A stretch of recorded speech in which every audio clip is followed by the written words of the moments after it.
Como saber se é uma fase difícil ou se o relacionamento acabou? Essa é uma das perguntas que eu mais escuto na clínica e quase nunca ela vem acompanhada de raiva, mas ela vem acompanhada de cansaço, cansaço silencioso. Será que é uma fase difícil ou será que o relacionamento realmente acabou? Essa dúvida costuma aparecer quando já não existem grandes brigas, mas também quando não existe mais encontro. A relação funciona por fora, na sociedade, a casa funciona, compromissos continuam, os compromissos sociais. Mas por dentro algo foi apagando aos poucos, mas ninguém percebeu exatamente quando. E por isso, antes de qualquer resposta, é importante dizer que os relacionamentos passam por momentos muito difíceis. Todo relacionamento atravessa momentos de desgaste, mudança de ciclo, mudança de trabalho, nascimento de filho, crises financeiras, lutos às vezes. Mas nem toda fase assim que esteja difícil é apenas uma fase. Existe uma diferença muito importante entre um relacionamento em crise e um relacionamento em esvaziamento. Na crise ainda tem uma tentativa, ainda tem discussão que está acontecendo porque alguma coisa importa. Existe energia emocional, mesmo que desorganizada, sabe? Tem dor, mas ainda tem um investimento. O casal pode brigar, mas ele ainda quer ser escolhido, ainda quer fazer dar certo, ainda quer continuar junto. Agora no esvaziamento existe diferença. E a diferença é silenciosa, ela é dolorida. O silêncio vai se alongando, o toque vai acabando, o esforço para se conectar parece pesado demais, responder uma mensagem parece uma obrigação. Sentar para conversar então parece exaustivo, viajar junto é um martírio, parece mais uma tarefa do que um desejo, sabe? E muitas vezes, mesmo nessa situação, o casal ainda continua existindo como sociedade, não como vínculo vivo. Agora sim, fase difícil, ela costuma ter começo, meio e um movimento. Existe a tentativa de reorganização, existe uma conversa difícil que abre espaço para uma outra conversa. O conflito acaba gerando ajuste. Agora, quando nada se transforma, quando as promessas se repetem, quando as conversas giram em círculos, as mesmas dores, elas voltam com roupas diferentes, começa a surgir uma dor assim, será que eu estou repetindo isso tudo para nada? Como se eu estivesse falando com alguém que já estivesse saído da relação emocionalmente, muito embora esteja fisicamente. E muita gente tenta decidir isso sozinha,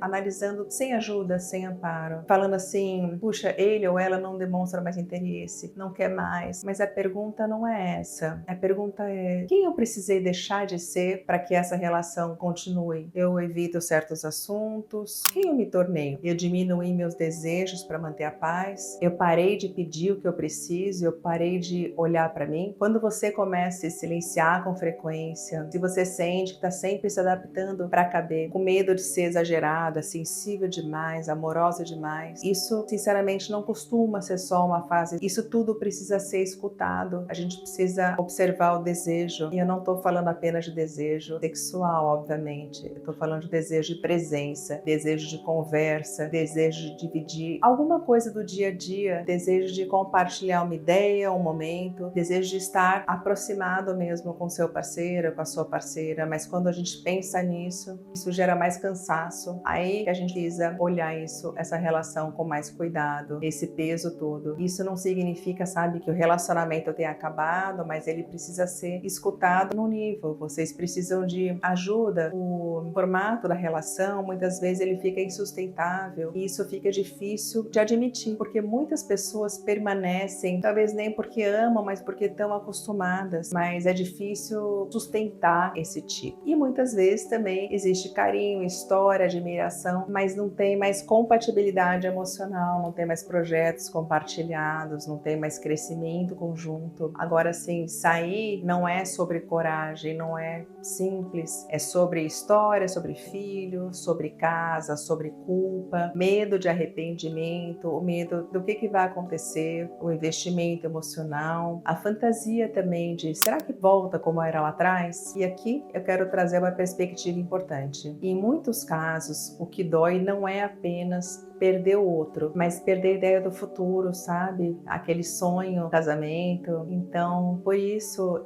não é uma decisão que se toma no impulso, mas também não é uma decisão que se resolve no silêncio, e empurrar a dúvida para depois absolutamente não vai fazê-la desaparecer. Terapia de casal, ela não existe para dizer se você fica ou se você vai, mas ela te ajuda a diferenciar o que é vínculo, o que é hábito, o que é rotina, o que é amor e o que é medo de ficar sozinha, o que é escolha e o que é acomodação. E principalmente ela te ajuda a voltar para você, porque muitas vezes a pergunta é: se relacionamento acabou ou quanto que eu existo dentro dele? Talvez, se essa dúvida te acompanhe, ela precisa de escuta, e escutar a si mesma e procurar ajuda é realmente o primeiro passo para uma decisão madura, para uma decisão que realmente muda a vida, se você vai ou se você fica.